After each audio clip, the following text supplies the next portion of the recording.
Imagine a world on the brink.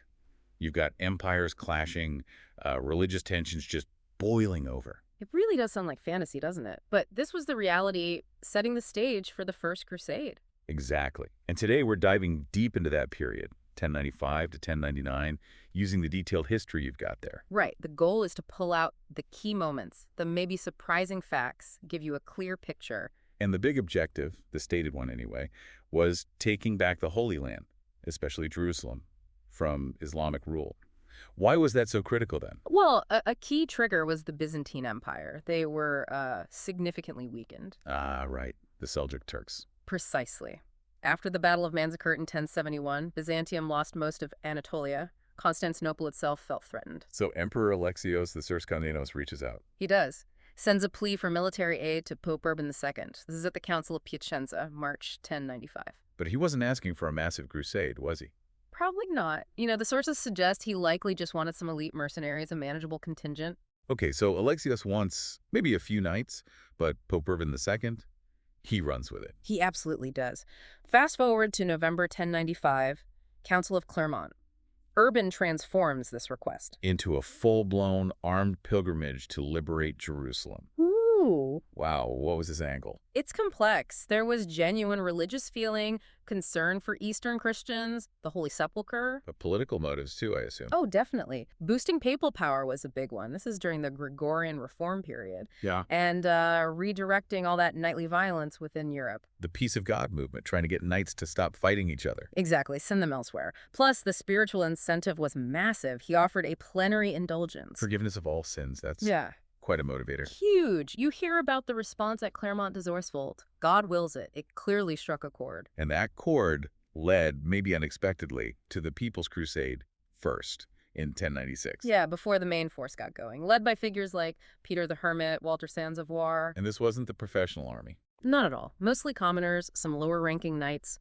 Driven by incredible religious zeal, maybe millenarian ideas, also just escaping tough lives. But it took a dark turn pretty quickly, didn't it? The Rhineland massacres. Tragically, yes. On their way, some groups attacked Jewish communities. Speyer, Worms, Mainz, Cologne. Why? What drove that? A mix of religious hatred, attempts at forced conversion, and simple greed, plunder. Awful stuff. Were there attempts to stop it? Some local bishops tried to offer protection, but thousands were killed.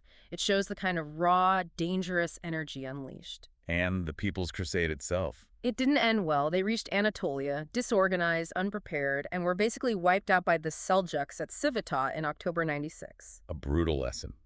Which brings us to the, let's say, official crusade, the Prince's Crusade. Right, starting later in 1096. Much more organized, bigger scale, better equipped. Led by major figures. Key European nobles. Godfrey of Bouillon, Raymond of Toulouse, he had the papal legate Adhemar with him, Bohemond of Taranto, among others. They arrive in Constantinople.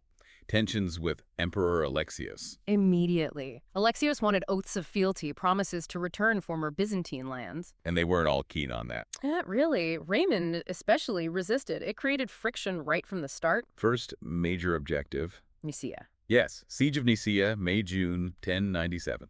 A crusader victory, militarily. What? But Alexios arranged to surrender directly to the Byzantines, cutting the crusaders out of the loot and the glory. More bad blood. Then the crucial Battle of Dorylaeum, July 1st, 1097. A really tough fight against Kilish Arslan and the Seljuks. The Crusaders were almost overwhelmed, but managed a major victory. And that opened the way through Anatolia. It did, but the journey was horrific. Scorching heat, lack of food and water, Seljuk scorched earth tactics, just brutal attrition. And during this time, one leader splits off. Right. Baldwin of Bologna heads east and establishes the county of Edessa in early 1098, the very first Crusader state. Meanwhile, the main army reaches Antioch, a notoriously difficult siege. Extremely. It lasted from October 1097 all the way to June 1098. Terrible hardship, famine, disease were rampant. Morale must have plummeted. Weren't there desertions? There were. Stephen of Blois famously left, and his report back might have influenced Alexios not to send a relief force he was considering. How did they finally take Antioch? Through betrayal, actually. A guard inside let Bohemond's men over the walls in June 1098. But it wasn't over, was it? Another siege immediately after. Almost instantly. A huge Muslim relief army under Kerboga arrived and besieged the Crusaders inside Antioch. So they went from besiegers to besieged. Dire straits. Absolutely dire. Starvation again. It looked hopeless. Then came the discovery, or alleged discovery, of the Holy Lands. The spear that pierced Christ's side. How did that happen? A peasant visionary claimed to know its location. They dug it up in a church. Whether real or not, it massively boosted morale. Enough to fight Kerboga. Seems so. Fueled by this find, and perhaps divisions in Kerboga's coalition army, the Crusaders marched out and won an improbable victory in late June 1098. Incredible turnaround. So straight on to Jerusalem then. Well, no, more delays. The leaders argued over who should control Antioch. Bohemond eventually claimed it for himself. More infighting. And during this delay, the siege of Marat al-Numan happened. Yes, late 1098.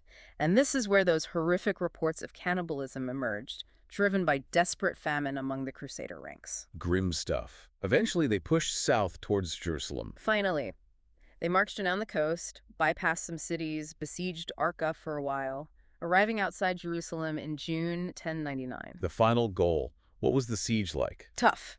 The city was well defended by the Fatimids. The Crusaders lacked siege equipment initially. Have they overcome that? Genoese ships arrived with timber and skilled engineers. They built siege towers.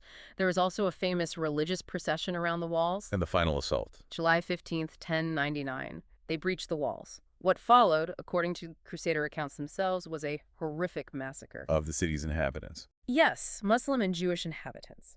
The sources describe widespread, brutal killing. It's a very dark part of the story. And even after taking Jerusalem, there was one more battle. The Battle of Ascalon, August 12, 1099. The Fatimids sent a relief army from Egypt. Another decisive Crusader victory. It was. It really secured their hold on Jerusalem and the coastal region for the time being. Though, ironically, they failed to actually capture the city of Ascalon itself. Why not? More leadership disputes. Godfrey and Raymond couldn't agree on who should get it, so the Fatimids kept it. Remarkable. So the end result was the establishment of those Crusader states. That's right.